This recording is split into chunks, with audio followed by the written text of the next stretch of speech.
What is going on, ladies and gentlemen? It is Jake coming at you with another video where we're talking about computer science. Today, I hope to look a little bit more into how the internet works. For me, when I was coming into the field of computer science, this was like the question that drove me into it. I mean, I'm watching videos, I'm playing games with my friends, I'm sending messages on Facebook and everything, like the whole world. We're all connected on this thing called the internet. And the curiosity of how it worked, it was so fascinating. And so I hope to dive a little deeper and look into it with you here in this video.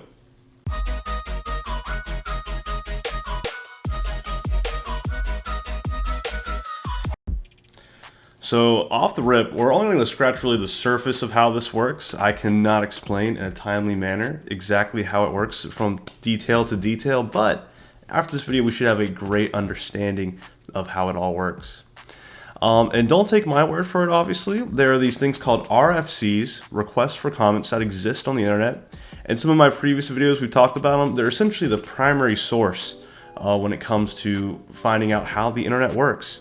I mean, anything from IP languages to like the protocols that are used to security practices. The RFCs contain really all the information that it takes to make the internet work. It was built on standards. Any developer can program an application that works on the internet. And how do we all make code that works concisely over it? Well, it was standards, and those standards are outlined in these RFC documents. And I think there's like 8,000 of them.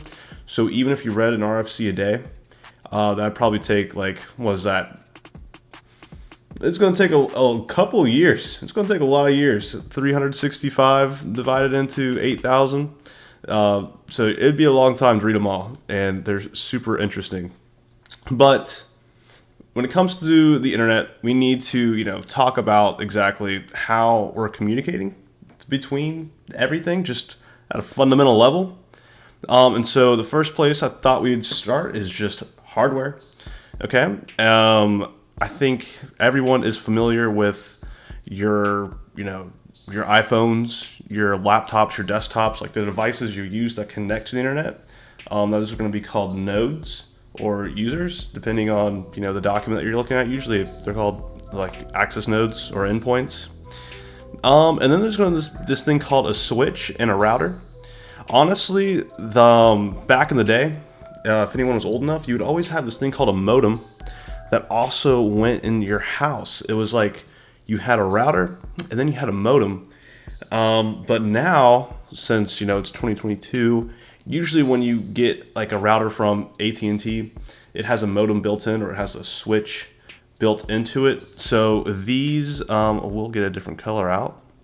This router and the switch are now usually the same thing, the same device, but back in the day, we had these routers that would send traffic over the internet. We had these switches that would, tell the packets coming in, tell the traffic that's coming in, like, hey, this is going to your laptop, not your desktop, not your iPhone, whatnot. We have some diagrams below that better explain this. And also just the servers. I mean, servers and end nodes, they're kind of the same things, but I thought I'd just put a server here. When we are talking over the internet, we're probably going to be pinging some servers. Like, when I go to Facebook, when I go to Google, when I go to these websites, there's a server that's waiting. So there can be people that are using and like querying against the internet, and there's things that are just hosted on the internet that are waiting for devices to connect to them. There's also these things called firewalls, which honestly, not too much for us when it comes to just understanding how the internet works. But if you're a network administrator, if you're like on your corporate network, if you're on your school network, something like that, these firewalls allow some regulation of the traffic that's coming in. Because the internet is a scary place, if you think about it. It's like the Wild West. And without your firewalls, there could be a lot of things that go down.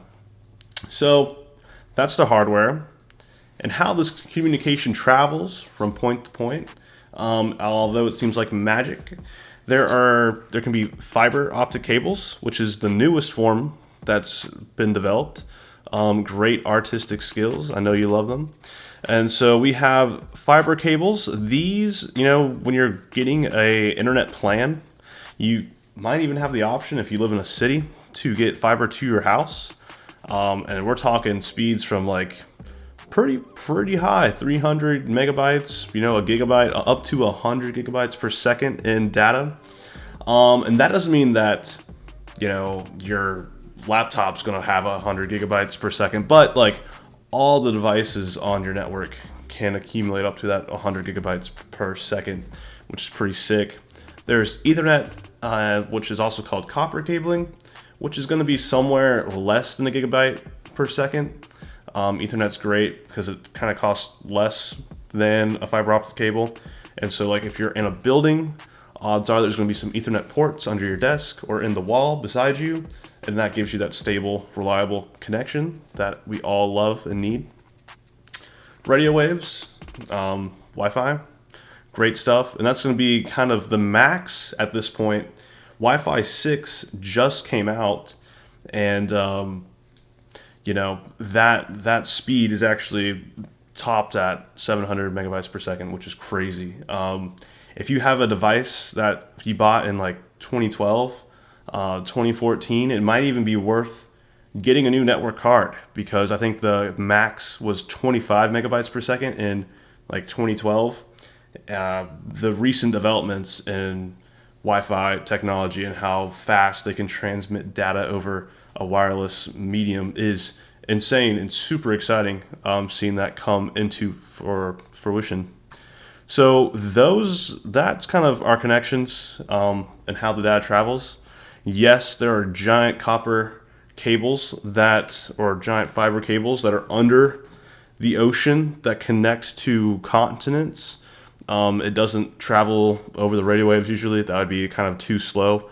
When we're talking about international traffic, it is going under the water, in these fiber optic cables and stuff like that.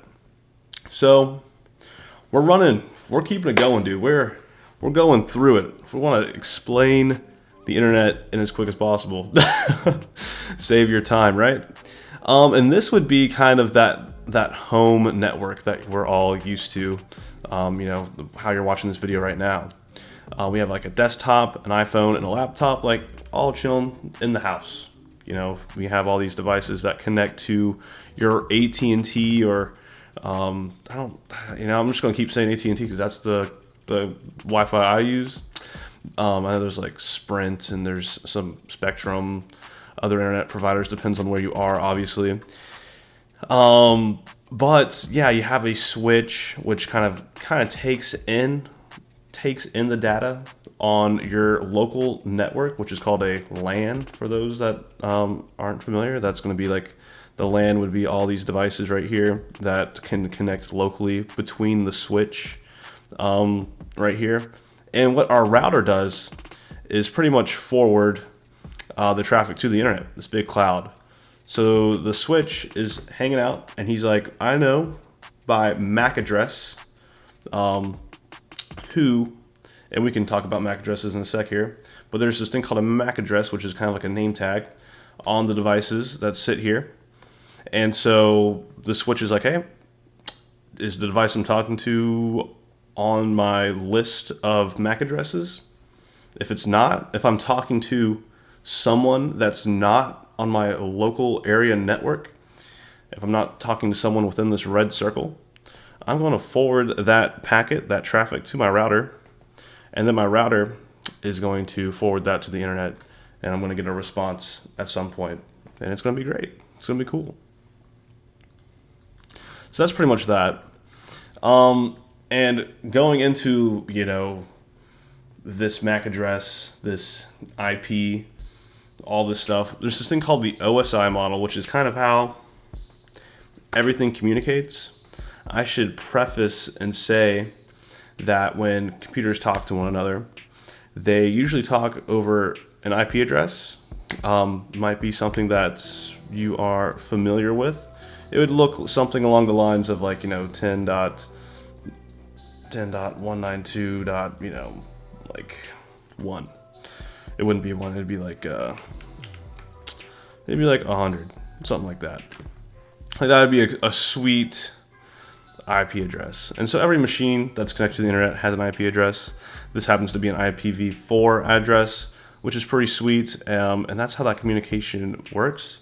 There is a difference between, like, there's a lot of information that goes into what those IP addresses are, and I hope to make a video in the future, or you can always watch another video on what IP addresses are and how they're, given and all that jazz. But there's IP addresses, and then there's also the MAC address, which is going to be actually given by the hardware provider. So if you buy an Apple product, they're going to have some sort of address on there. I can't remember the exact specifications. Let's see. Example. We'll just look at how these guys look real quick. Yeah, so it's going to be something in hex. Something in hex that looks kind of like this, which is going to be what that MAC address is. And so if you're buying an Apple product, it's going to have a certain address. And if you're buying an HP product, it's going to have a certain address. And that's kind of how the MAC addresses get allocated. But we're talking about the OSI model, and that is the standard of how the internet packets that you send, the data that you send, how that is organized. In some previous videos, I've kind of described the OSI model, but like to quickly just go over it for people that are new to the video. There are 7 layers that make up the OSI model, and you can kind of think of them as layers that stack on top of each other. It's kind of a separation of concerns, so that's how we can have such complicated traffic come through the wire, come through the internet, because it's so standardized and has such great separation of concerns. A lot can be done. So the first layer is the physical, which is how that packet's getting to you. It's going to have the details of, what is it a copper? Is it fiber optic? Is it a wireless connection? What's the standard of communication? It's going to be on that physical layer. The data layer is going to have this, MAC address information that comes onto it. So who's it from? Who's it going to on a MAC address level? On the network, we have our IP. And although it gets complicated, these are actually all the fields that are sent on the layer 3. You can see you have a source and a destination IP address, so that when it goes to the router knows who it's coming from and where it needs to go. And the transport layer is going to deal with the port number, and computers have ports on them. So your network card, any computer, any phone has a network card that has ports from 0 to, I think it's 6,000 or 60,500. Or 6,500, 65,000. You have a lot of ports on your network card, and that allows for so many things. I mean, you can browse the internet, you can play a game, you can have a voice chat that's going on at the same time. That's how you have multiple different applications that use the internet at the same time taking place. Super cool. And usually there's a standard to which ports are used for what. So HTTP, the web traffic, it's going to come on port 80 or port 443 if it's encrypted web traffic. But needless to say, and then it kind of builds up all the way up to the application, which is where your data finally lives. And then this can be, actually visualized with this, kind of how it all stacks on top of each other, where we have these MAC addresses that then have an IP address, that then have a TCP port, and then finally have that data on them. And so this is going to essentially just stack everything up, and these are the packets that are flying back and forth. And that's how the traffic gets routed. So quickly and finally, if we're going to ping google.com, what is that going to look like in the real world? How's that route? I think that kind of would answer the question of what is the internet pretty well. There's definitely can go deeper. But when we're on that home network, okay, so I'm pinging google.com, let's say from my desktop, okay? So I want to go to google.com. I need to find where this is. So a packet is constructed with my source information that is needed.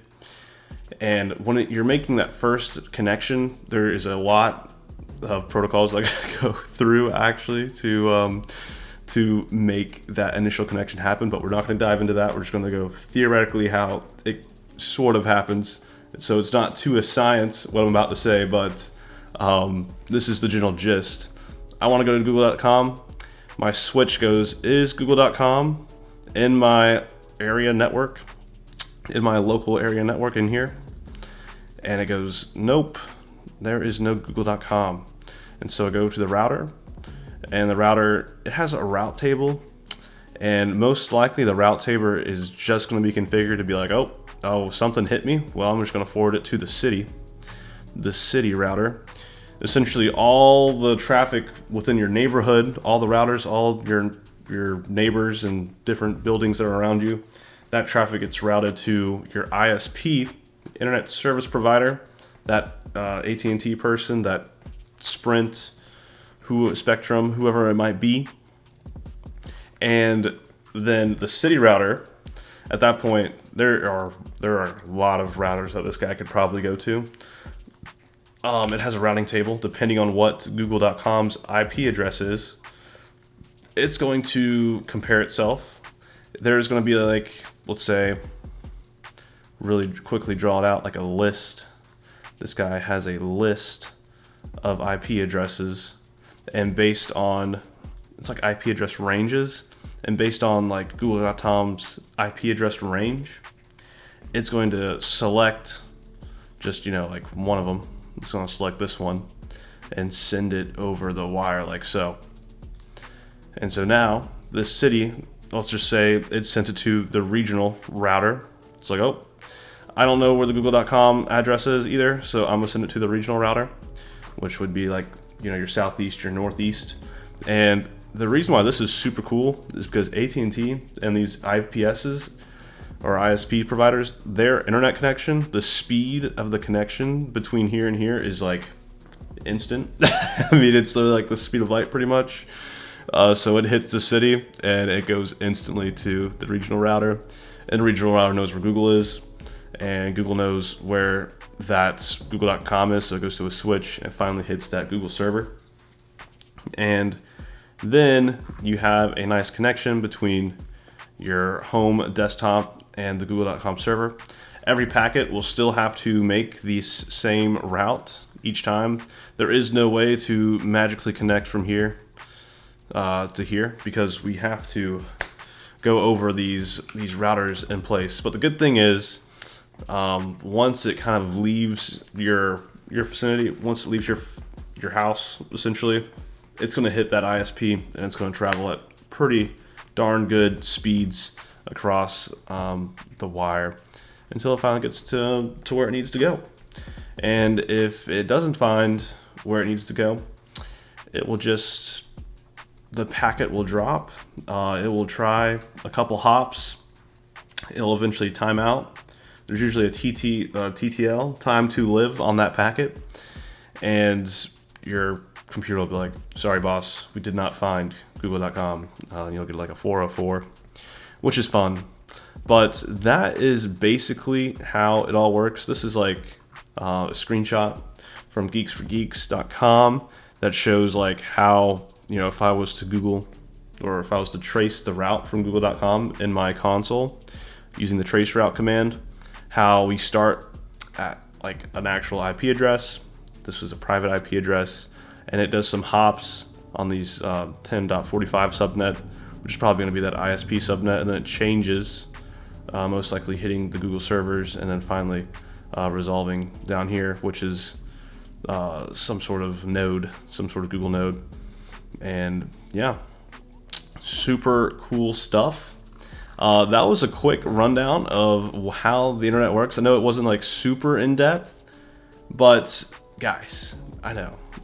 There's so many things to think about when it comes to the internet. I thought that this was at least a good entry point. I try to show as much of it as I can. If there's anything that piqued your curiosity, like I want to know a little bit more about, by all means, there is Google, and there is YouTube for other videos. But also, you could leave a comment below, and I would be glad to, further detail or further cover anything that was brushed over in this short video. So thank you so much. Thanks for watching, guys. Peace.